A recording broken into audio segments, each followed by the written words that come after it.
Hello दोस्तों, क्या आपने कभी सोचा है अगर आपकी जिंदगी की सबसे बड़ी लड़ाई बाहर की दुनिया से नहीं बल्कि आपके अपने दिमाग के अंदर चल रही हो तो आप किससे लड़ रहे हैं? क्या आपने कभी नोटिस किया है? आप खुद को रोकते हैं, खुद पर शक करते हैं और फिर कहते हैं अभी सही टाइम नहीं है, मैं उस टाइप का इंसान नहीं हूँ, लोग क्या सोचेंगे। बस यहीं से, ठीक यहीं से आपकी जिंदगी धीरे धीरे सिकुड़नी शुरू हो जाती है। याद रहे, सपने कभी छोटे नहीं होते, फैसले कमजोर होते हैं। हर दिन हर सुबह आप एक चुपचाप फैसला लेते हैं, या तो डर की तरफ या फिर ग्रोथ की तरफ। और सबसे अहम बात यह है कि ज्यादातर लोग ये फैसला सोच समझ कर नहीं, बस आदत में ले लेते हैं। अगर आप आज भी वही फैसले लेते रहे जो डर सिखाता है तो 2 से 3 साल बाद आपकी जिंदगी कैसी होगी। और अगर आज से आपने सिर्फ एक फैसला बदल लिया तो डेरियस फोरुकस की विन योर इनर बैटल्स की बुक समरी में हम जानेंगे कि खुद के अंदर चल रही जंग से कैसे जीतना है। क्योंकि जो इंसान अपने अंदर की लड़ाई जीत लेता है उसे बाहर कोई हरा नहीं सकता। तो आइए हम चलते हैं पहले और सबसे जरूरी फैसले की तरफ। चैप्टर 1 डिसाइड लेकर एक सवाल करते हैं कि आप जानते हैं कि आपकी जिंदगी की दिशा आपकी किस्मत नहीं, आपके रोज के छोटे छोटे फैसले तय करते हैं। हर इंसान के अंदर कोई ना कोई सपना होता है, कोई बेहतर जिंदगी चाहता है, कोई सुकून, कोई आत्मसम्मान, कोई आजादी। लेकिन सवाल ये नहीं है कि आप क्या चाहते हैं, सवाल ये है कि आपने कभी स्पष्ट रूप से तय किया है कि आपका डर के बावजूद आगे कैसे बढ़े। अधिकतर लोग सपने देखते हैं लेकिन फैसला नहीं लेते। डर बहुत ही चालाक होता है, वो आपको रोकने के लिए डरावनी आवाज नहीं निकालता, वो फुसफुसाता है कि तुम तैयार नहीं हो, तुम्हारे पास रिसोर्स नहीं है, ये लोग तुम्हारे जैसे नहीं हैं। और धीरे धीरे आप खुद पर शक करने लगते हैं। यहीं से सेल्फ डाउट पैदा होता है और यहीं सबसे बड़ी सच्चाई सामने आती है। डर आपको पीछे धकेल देता है, जबकि सच्चाई ये है कि डर कोई सच्चाई नहीं है, डर एक संकेत है कि आप ग्रो कर सकते हैं। याद रहे, सक्सेस पैसे या स्टेटस से नहीं मापी जाती, असली सक्सेस है शांत दिमाग जो मुश्किलों से भागता नहीं। क्योंकि डर खत्म नहीं होता लेकिन उसके बावजूद चलना सीखा जा सकता है। इस अध्याय में लेखक हमें यही समझाने का प्रयास करते हैं कि आपको हर दिन ये तय करना होगा कि आप इस सोसाइटी के अंदर लीड करेंगे या किसी को फॉलो करेंगे, आप निर्माणकर्ता बनेंगे या कंज्यूम करेंगे, आप शिकायत करेंगे या समाधान ढूंढेंगे। यही फैसले आपकी पहचान बनाते हैं। अपने अंदर झांकिए, आज एक डर को लिखिए कि मैं इसे हैंडल कर सकता हूँ, भले ही अभी पूरा रास्ता साफ न दिखे। मान लीजिए आप सुबह अलार्म सुनते हैं, अलार्म की आवाज आती है और मन करता है आज जल्दी उठना छोड़ देते हैं। यही वो पल है जहाँ एक छोटा फैसला आपकी पूरी आदत बनाता है। अगर आपने उठने का फैसला लिया तो आपने डर को हराया, अगर नहीं तो डर ने आपको हरा दिया। लेकिन सवाल यह है, अगर दुश्मन बाहर नहीं आपके अपने दिमाग के अंदर है तो उसे लड़ेंगे कैसे? अगले अध्याय में हम उसी दुश्मन को पहचानेंगे। Chapter 2 fight the enemy with in. क्या आपने कभी महसूस किया है कि आपको सबसे ज्यादा नुकसान कोई और नहीं, आपके अपने ख्याल पहुंचा रहे हैं? हम अक्सर सोचते हैं कि हमारी जिंदगी की परेशानियां बाहर की दुनिया की वजह से हैं, नौकरी, पैसे, लोग, हालात। लेकिन अगर मैं आपसे पूछूं दिन में सबसे ज्यादा बातें आप किससे करते हैं? जवाब है खुद से। और अगर आपके अंदर की आवाज हर वक्त शक, डर और नकारात्मकता से भरी हो तो बाहर की दुनिया आपको कैसे सपोर्ट करेगी? इस अध्याय में लेखक एक कड़वी लेकिन आजाद करने वाली सच्चाई बताते हैं। आपका सबसे बड़ा दुश्मन आपके अंदर रहता है।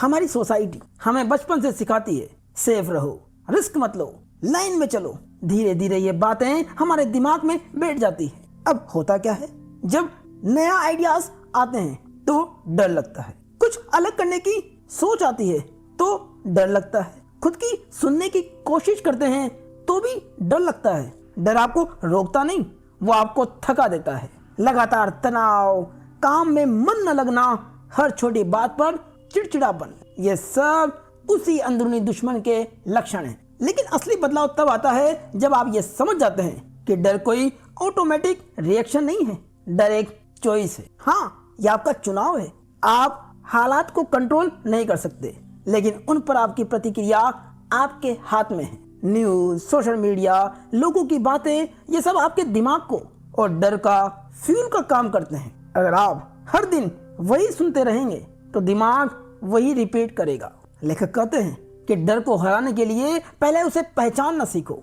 उसके लिए वो 3 क्लियर स्टेप्स का उपयोग करने को कहते हैं। फर्स्ट, डर को नाम दो कि ये डर है, सच्चाई नहीं। सेकंड, डर से भागो मत, उससे बात करो कि सबसे बुरा क्या हो सकता है। थर्ड, पॉजिटिव कंट्रोल बनाओ, जो आपके हाथ में है उस पर अपना कंट्रोल स्थापित करो, जैसे कि आपकी सोच, आपका एक्शन। जब आप अंदर की लड़ाई जीतना शुरू करते हैं तो बाहर की दुनिया अपने आप बदलने लगती है। एक चैलेंज आपके लिए, आज पूरे दिन में जब भी डर आए उसे नोटिस करें, मन ही मन कहें ये मेरी चॉइस है, और फिर एक छोटा सा एक्शन लें। इसे ऐसे समझते हैं, मान लीजिए आप किसी मीटिंग में अपनी बात रखना चाहते हैं। बस ये सोचने मात्र से आपका दिल तेज तेज धड़कना शुरू करता है, आपकी हथेलियों में पसीना आने लगता है। लेकिन आप उस डर को पहचान लेते हैं क्योंकि आपने डर को पहचानना सीख लिया है। और जैसे ही आप डर को पहचानते हैं, यही आपकी पहली जीत है। लेकिन सवाल यह है,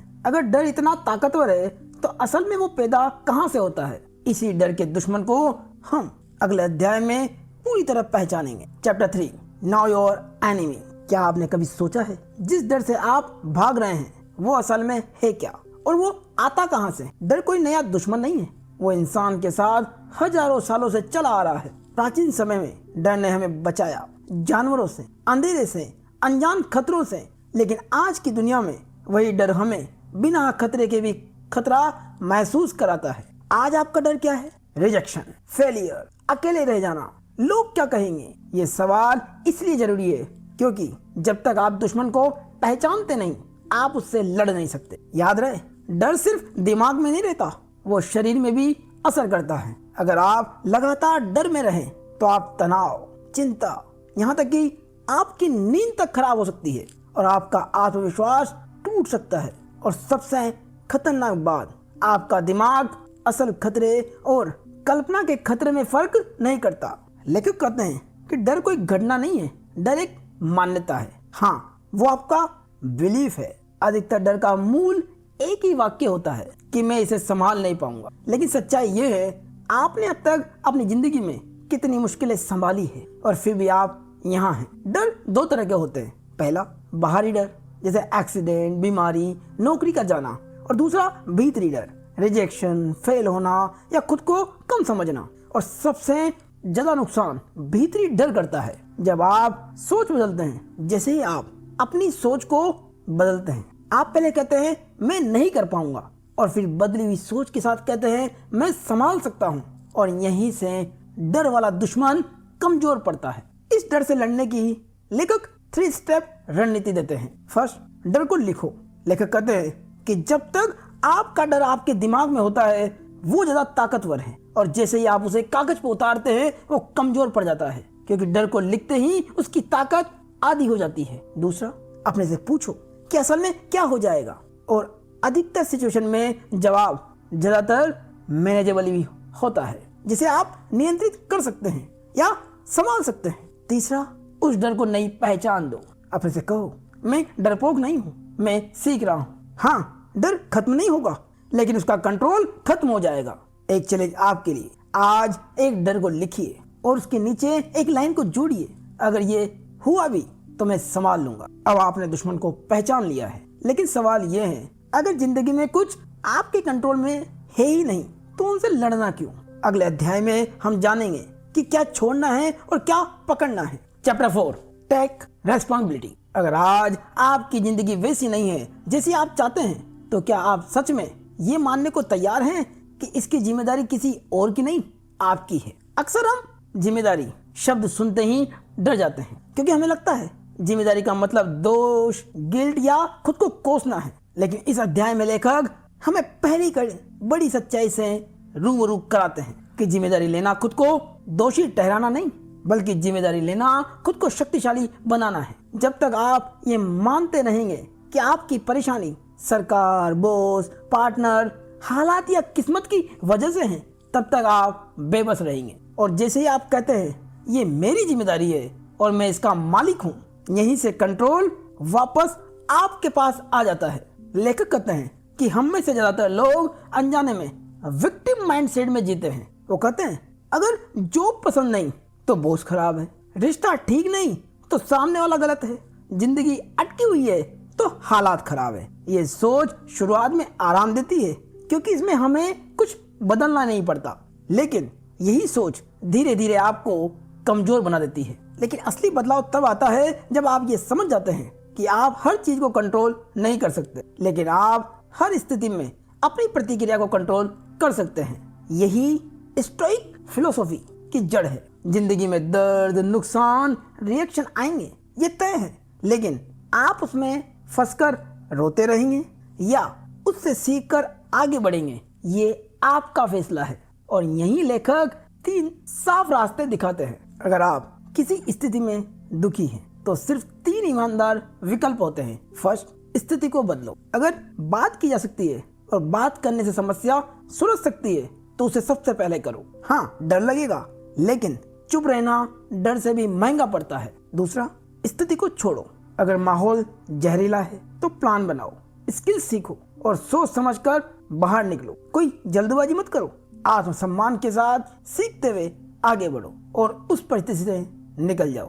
थर्ड, अगर परिस्थिति या स्थिति को बदल नहीं सकते तो उसी स्थिति में रहो, लेकिन शिकायत मत करो। अगर आप उस स्थिति को बदल नहीं सकते तो रोना बंद करो, सीखो, सहो और उस समय को तैयारी में बदलो। शिकायत आपको कहीं नहीं ले जाती, जिम्मेदारी आपको आगे ले जाती है। इसीलिए आज खुद से एक सवाल पूछिए, मैं किस बात के लिए दूसरों को दोष दे रहा हूँ, और फिर लिखिए अगर ये मेरी जिम्मेदारी हो तो मैं क्या बदल सकता हूँ। लेकिन अब सवाल ये है, अगर कुछ चीजें आपके कंट्रोल में ही नहीं है तो उनके बारे में इतना सोचना क्यों। अगले अध्याय में हम सीखेंगे कि क्या छोड़ देना चाहिए और क्या पकड़ कर रखना चाहिए। Chapter 5, do not worry about what you can not control.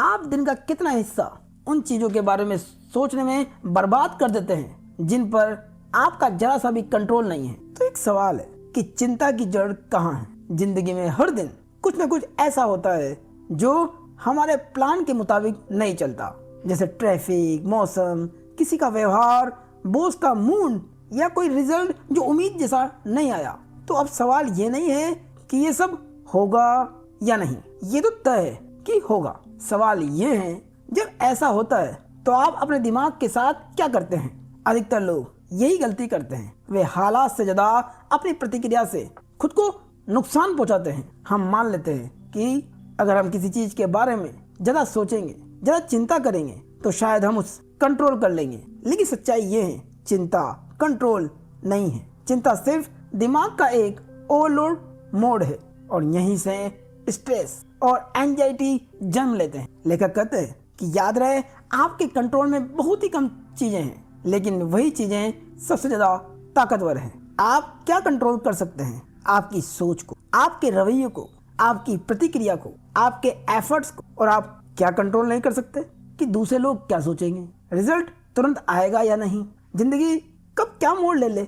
जब आप ये फर्क साफ साफ समझ लेते हैं तो दिमाग में एक शांति आने लगती है, क्योंकि अब आप गलत जगह एनर्जी खर्च करना बंद कर देते हैं और ये सोच संयम से आती है। इसका मतलब ये नहीं है कि आप ठंडे या बेरुखे बन जाएं। इसका मतलब है जो आपके हाथ में है उस पर पूरा फोकस करो, जो नहीं है उसे छोड़ देना है। इसके लिए लेखक 3 स्टेप फॉर्मूला देते हैं। फर्स्ट, जब कुछ गलत हो जाए तो तुरंत रिएक्ट मत करो, 2 से 3 सेकंड का ठहराव लो। ये ठहराव आपको बेवजह की गलती से बचा सकता है। सेकंड, अपने सवालों को बदलो। ये मत कहो कि ये मेरे साथ ही क्यों, बल्कि कहो कि अब मेरे कंट्रोल में क्या है। थर्ड, एक छोटा एक्शन लो। याद रहे, पूरा भविष्य ठीक करने की कोशिश मत करो, सिर्फ अगला सही कदम चुनो। यही तरीका चिंता को एक्शन में बदल देता है। एक चैलेंज आपके लिए, आज जब भी कोई चीज आपको परेशान करे, खुद से पूछिए क्या ये मेरे कंट्रोल में है। अगर नहीं तो जानबूझकर छोड़ दीजिए, अगर हाँ तो एक छोटा कदम तुरंत उठाइए। अगर आपने सीख लिया है क्या छोड़ना है, लेकिन फिर भी एक सवाल है कि जब डर सामने खड़ा हो और दिमाग बुरे से बुरे अनहोनी को सोचने लगे तो उसे कैसे तोड़ा जाए, जानेंगे अगले अध्याय में। Chapter 6, what the worst that can happen. जिस चीज से आप सबसे ज्यादा डरते हैं क्या आपने कभी शांति से बैठकर ये पूछा है, आखिर सबसे बुरा होगा क्या? अक्सर हमारा डर हकीकत से नहीं, कल्पना से बनता है। हमारा दिमाग भविष्य में कूद जाता है। अगर नौकरी चली गई तो, अगर लोग हंस पड़े तो, अगर मैं फेल हो गया तो। समस्या ये नहीं है कि सवाल आते हैं, समस्या ये है कि हम इन सवालों को बिना जांचे सच मान लेते हैं। यहीं से डर बड़ा होता चला जाता है, बिना सबूत, बिना जांच के। लेखक कहते हैं कि हमारा दिमाग एक अजीब आदत रखता है, वो सीधे वर्स्ट केस सिनारियो पर चला जाता है कि बुरे से बुरा क्या हो सकता है या क्या हो जाएगा। लेखक कहते हैं कि अपने सवालों को बदलो, आपकी शक्ति बदल जाएगी। और सुझाव देते हैं कि डर से भागो मत, डर से सवाल पूछो। शांत होकर पूछिए कि सबसे बुरा क्या हो सकता है, और फिर अगला सवाल पूछिए, अगर ऐसा हो भी गया तो क्या मैं उसे संभाल सकता हूँ? और अधिकतर मामलों में जवाब होता है हाँ। यही डर टूटने लगता है, क्योंकि आप महसूस करते हैं डर अंत नहीं है, डर एक स्थिति है और स्थिति बदली जा सकती है। और यही तरीका डर को भावनात्मक से प्रैक्टिकल बना देता है। इसके लिए एक 3 स्टेप फॉर्मूला देते हैं। फर्स्ट, लिखो कि बुरे से बुरा क्या हो सकता है। इसे मन में नहीं, कागज पर लिखना है। जैसे कोई नौकरी चली गई तो सेकंड, उसकी रिकवरी सोचो। पूछो, अगर ऐसा हुआ तो मैं क्या करूंगा? नई स्किल सीखूंगा, नई जॉब पकड़ूंगा या अस्थायी समाधान ढूंढूंगा। याद रहे, कुछ ना कुछ हमेशा होता है। थर्ड, वास्तविकता की जांच करो। खुद से पूछो कि यह सच में कितना संभव है, और अक्सर जवाब आता है बहुत ही कम। यहीं से डर का जहर धीरे धीरे उतरने लगता है। आपके बुरे से बुरे अनुभव वाले कल्पना को लिखो और फिर लिखिए, अगर ऐसा हुआ तो मेरा अगला कदम क्या होगा। अब आपने सीख लिया है डर को तोड़ना, लेकिन सवाल ये है, अगर डर को पहले ही दिमाग में कमजोर बना दिया जाए तो जिंदगी कैसी होगी? जानेंगे अगले अध्याय में। Chapter 7, visualise. क्या आपने कभी नोटिस किया है कि कुछ लोग मुश्किल हालात में भी अजीब सी शांति में रहते हैं, जैसे उन्हें पहले से पता हो आगे क्या आने वाला है? हम अक्सर सोचते हैं कि विजुअलाइजेशन का मतलब बस पॉजिटिव सपने देखना है, लेकिन असल में ये दिमाग को ट्रेन करने का तरीका है। ठीक वैसे ही जैसे शरीर को जिम में ट्रेन किया जाता है। जब आप किसी परिस्थिति को पहले से दिमाग में जी लेते हैं तो दिमाग उसे अजनबी खतरा नहीं मानता। लेकिन समस्या ये है कि ज्यादातर लोग विजुअलाइजेशन से डरते हैं। वे सोचते हैं अगर मेरा बुरा इमेजिन कर लिया तो कहीं वही सच ना हो जाए, इसलिए वे सोचने से भागते हैं। पर दिक्कत ये है कि दिमाग असल और कल्पना में फर्क नहीं कर पाता। जो डर आप अवॉइड करते हैं वही आपको अंदर ही अंदर कंट्रोल करने लगता है। लेकिन असली बदलाव तब आता है जब आप ये समझ जाते हैं कि विजुअलाइजेशन का मकसद डर को बढ़ाना नहीं, उसे स्वीकार करना है। जब आप वर्स्ट केस सिचुएशन को साफ साफ विजुअलाइज करते हैं तो दिमाग शॉक में नहीं आता, आप इमोशनली तैयार हो जाते हैं, और सबसे जरूरी, आप सुधार की जगह पहचान लेते हैं। यही कारण है कि टॉप परफॉर्मेंस पहले हार, दर्द और मुश्किल इमेजिन करते हैं ताकि असल में वे घबरा ना जाए। विजुअलाइजेशन आपको यह सिखाता है कि जो आपने पहले से स्वीकार कर लिया वो आपको तोड़ नहीं सकता। डर तब स्ट्रॉन्गेस्ट होता है जब वो अनजान होता है, लेकिन जैसे ही आप उसे देख लेते हैं वो बस एक सिचुएशन बनकर रह जाता है। आज रात 3 मिनट निकाल कर किसी एक डर को डिटेल में विजुअलाइज करें। उस विषम परिस्थिति के बारे में सोचें, फिर खुद से पूछें, अगर ऐसा हो भी गया तो मैं क्या कर सकता हूँ? याद रहे, ये विजुअलाइजेशन सिर्फ कनेक्ट के लिए है, डर पैदा करने के लिए नहीं। विजुअलाइजेशन करते समय आवाजों पर, शरीर की फीलिंग पर, सांसों की गति पर, इन सब पर ध्यान दें ताकि दिमाग से आप ये सच छुपा सके कि ये वास्तविक नहीं है और वो उसे सच माने। लेकिन विजुअलाइजेशन के बाद भी एक सवाल बचता है, अगर आप तैयार हैं फिर भी एक्शन नहीं लेते तो क्या? जानेंगे अगले अध्याय में। Chapter 8, commit to improvement. क्या आपने नोटिस किया, डर तब तक ताकतवर रहता है जब तक आप कोई ठोस एक्शन नहीं लेते। अधिकतर लोग सोचते हैं कि पहले कॉन्फिडेंस आएगा फिर वे एक्शन लेंगे, लेकिन सच उल्टा है। कॉन्फिडेंस पैदा नहीं होता, कॉन्फिडेंस बनाया जाता है, वो भी एक्शन से। इस अध्याय में लेखक साफ करते हैं कि डर, स्ट्रेस और एंजाइटी असल में इसलिए टिके रहते हैं क्योंकि हम कमिट नहीं करते। हम सोचते रहते हैं, प्लान बनाते रहते हैं, लेकिन मन में ही मन कहते हैं देखेंगे, बाद में करेंगे। यही सुधार रुक जाता है। बिना कमिटमेंट के जिंदगी बहुत ही कंफ्यूजिंग हो जाती है। आपने कभी नोटिस किया होगा कि कभी मोटिवेशन आता है तो कभी डर हावी हो जाता है, तो कभी बाहर का शोर हमारी दिशा को बदल देता है। ऐसे में इंसान रिएक्ट करता है, लीड नहीं करता। लेकिन असली बदलाव तब आता है जब आप समझ जाते हैं कि कमिटमेंट का मतलब परफेक्ट होना नहीं है। कमिटमेंट का मतलब है रुकना बंद करना। जब आप किसी चीज के लिए कमिट करते हैं तो डर को कंट्रोल करना आसान हो जाता है और डर को कंट्रोल मिलना बंद हो जाता है और आपके दिमाग को दिशा मिलती है, आपकी एनर्जी बिखरती नहीं। याद रहे, डेस्टिनी वो रास्ते हैं जहां आप चुन सकते हैं और फैक्ट वो चीजें हैं जो तय हैं। आप फैक्ट नहीं बदल सकते लेकिन डेस्टिनी हर दिन बदल सकते हैं अपने एक्शन से। डर तब कमजोर पड़ता है जब उसे कंट्रोल छीन लिया जाता है। इस अध्याय में लेखक इंप्रूवमेंट को बहुत ही प्रैक्टिकल बनाने के लिए 3 रूल्स देते हैं। First, commit to process not mood.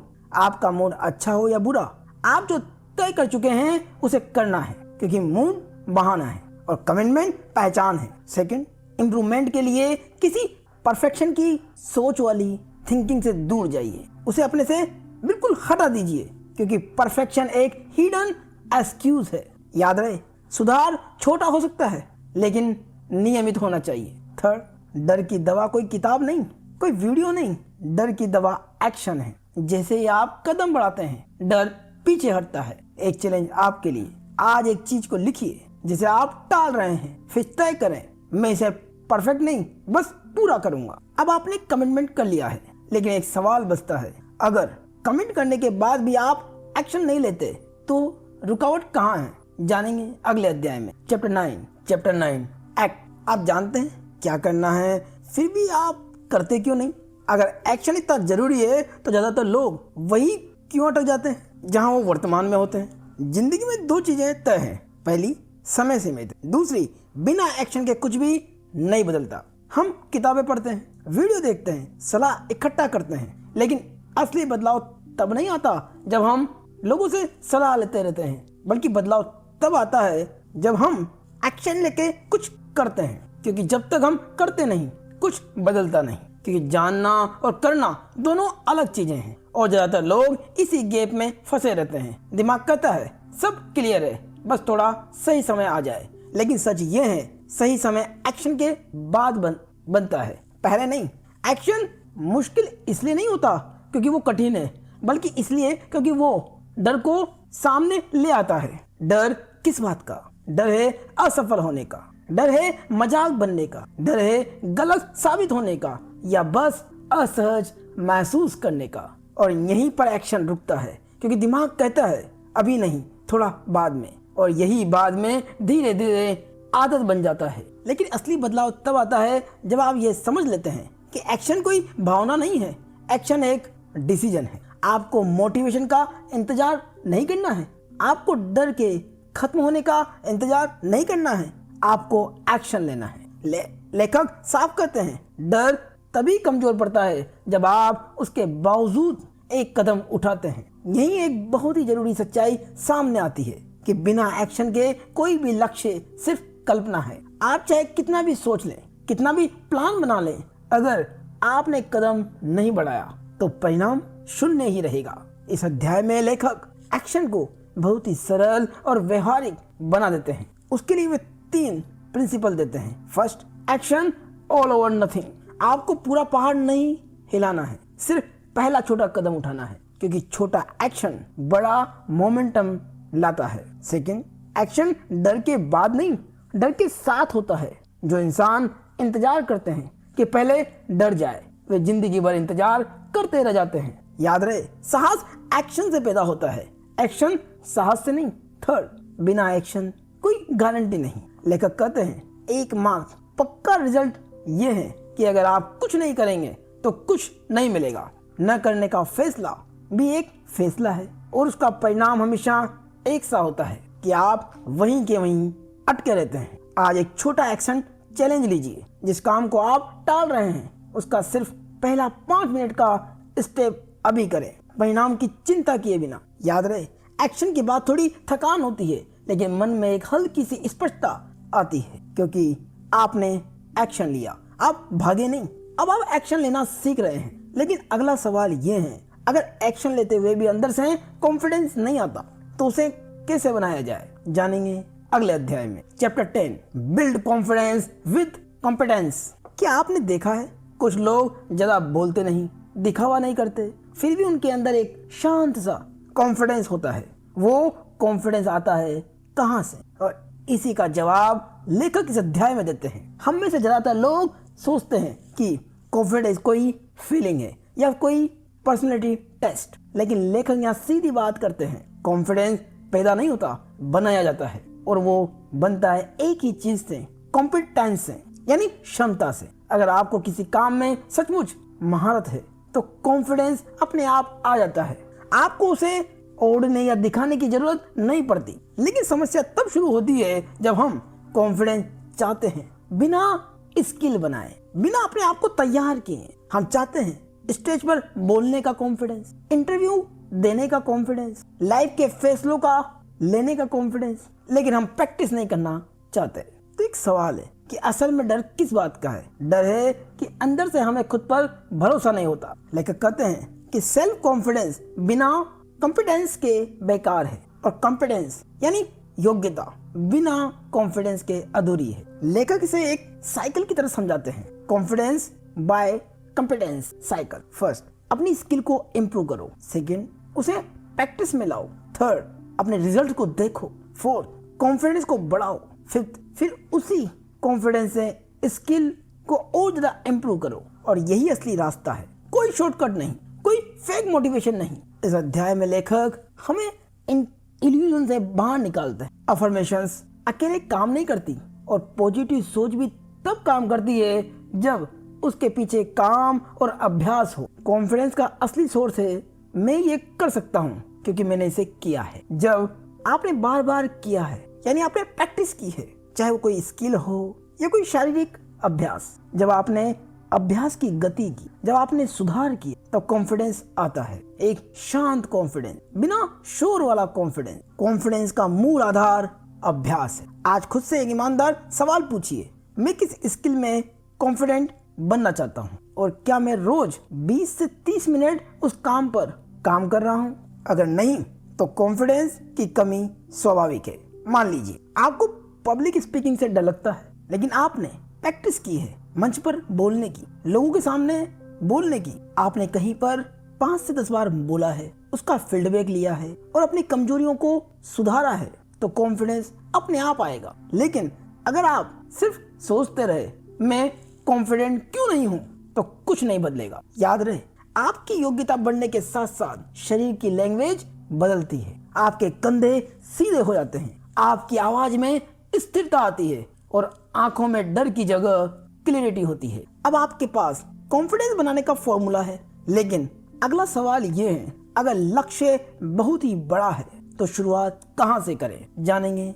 अगले अध्याय में। Chapter 11, start small. क्या आपने कभी नोटिस किया है, ज्यादातर लोग बिग ड्रीम्स तो देखते हैं या रखते हैं, लेकिन शुरुआत करते ही थक क्यों जाते हैं? हमारा दिमाग बड़े सपनों से प्यार करता है क्योंकि सपने इमेजिनेशन में आसान होते हैं, लेकिन जैसे ही रियल लाइफ आती है, मेहनत, डिसिप्लिन और रोज का काम, वहीं ज्यादातर लोग रुक जाते हैं। और यही लेखक एक साफ सा ऑब्जर्वेशन देते हैं, ड्रीम बिग करना आसान है, लेकिन स्टार्ट स्मॉल करना मुश्किल है। और याद रहे, जो लोग छोटा शुरू करते हैं वही लंबे समय तक चलते हैं। लेखक कहते हैं कि सबसे बड़ी गलती क्या होती है कि हम अपने आप से ये एक्सपेक्ट करने लगते हैं कि पहले दिन से ही वर्ल्ड क्लास परफॉर्मेंस देंगे। अगर हमने जिम ज्वाइन किया तो हम 2 घंटे तक जिम करना चाहते हैं। हमने राइटिंग शुरू की तो पहले ही पोस्ट को परफेक्ट बनाना चाहते हैं। कोई बिजनेस शुरू किया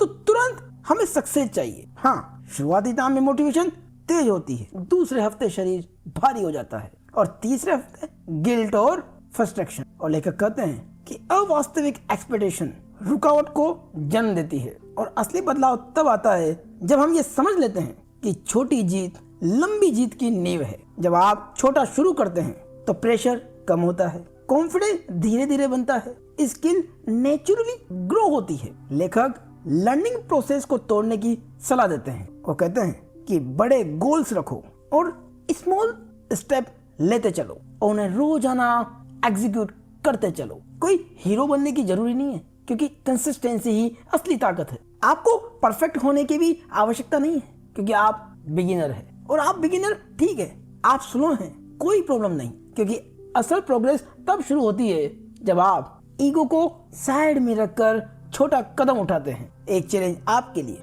अपने किसी एक बड़े गोल को ले, उसे इतना छोटा करें कि उसे आज किया जा सके। सिर्फ पहला छोटा स्टेप ले, बस। याद रहे, जब आप छोटा शुरू करते हैं तो दिमाग में डर नहीं होता, क्लैरिटी रहती है, कोई भ्रम नहीं होता, कोई ओवरलोड नहीं होता, बस अगला छोटा कदम आपके सामने होता है। अब सवाल ये है, अगर आपने छोटा शुरू कर लिया तो सबसे बड़ा टाइम वेस्ट क्या है जो आपको रोकता है?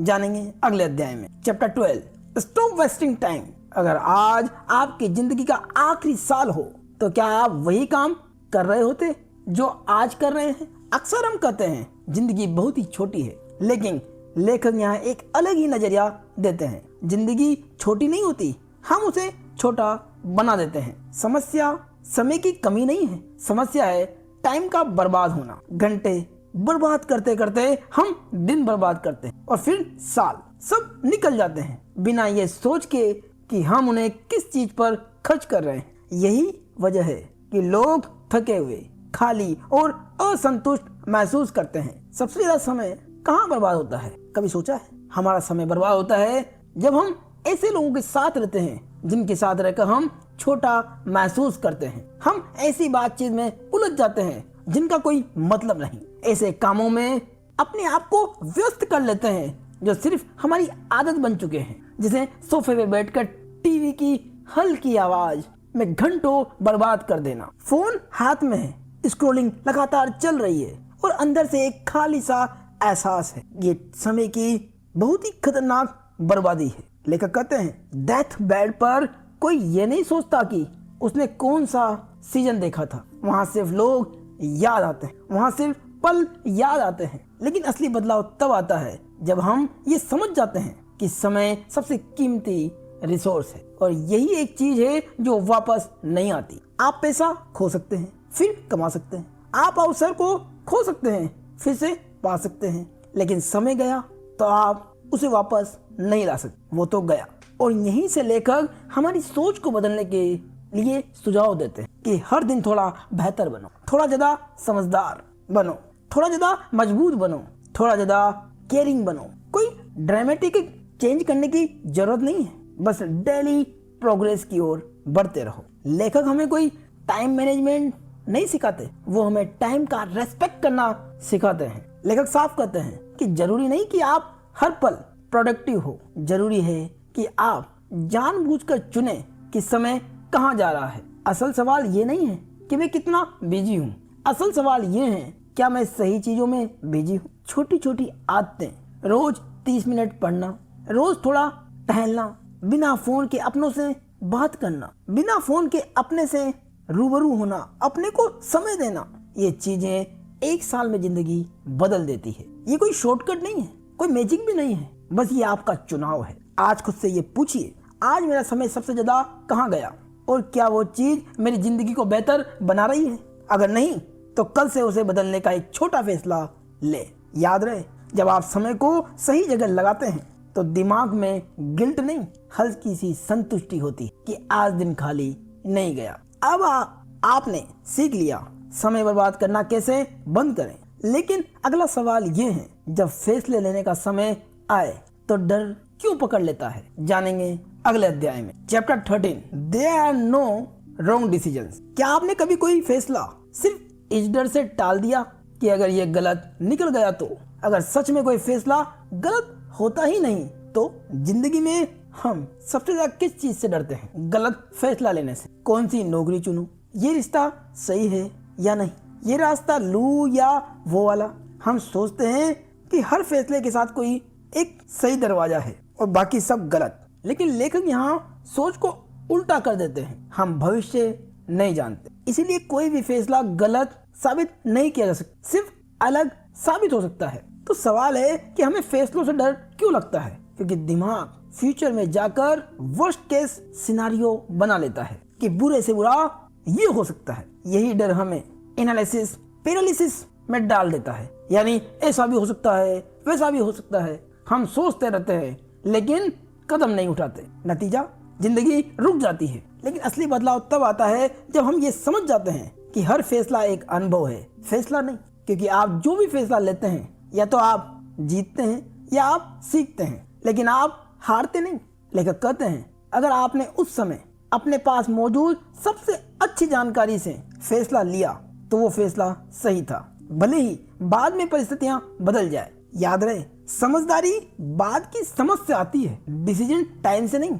इस अध्याय में लेखक एक नया माइंडसेट हमें देते हैं कि मैं सही फैसला लेने की कोशिश नहीं करूंगा, बल्कि मैं ईमानदारी से फैसला लूंगा। क्योंकि आप हर रास्ते से कुछ न कुछ सीखेंगे, हर रास्ता आपको थोड़ा बेहतर बनाएगा और आपकी मंजिल अनुभवों से ही बनेगी। जब आप ये मान लेते हैं कि कोई फैसला गलत नहीं, तो डर का आधा बोझ अपने आप उतर जाता है। आज कोई एक पेंडिंग डिसीजन को लिखिए और खुद से पूछिए, अगर इससे मैं कुछ सीख जाऊं तो क्या ये गलत कहलाएगा? और फिर 24 घंटे में फैसला ले। अब आपने सीख लिया है फैसलों से डरना क्यों बेकार है। लेकिन अगला सवाल ये है, अगर हम हर अनुभव से सीखे ही नहीं तो फैसलों का फायदा कैसे मिलेगा? जानेंगे अगले अध्याय में। Chapter 14, learn for everything.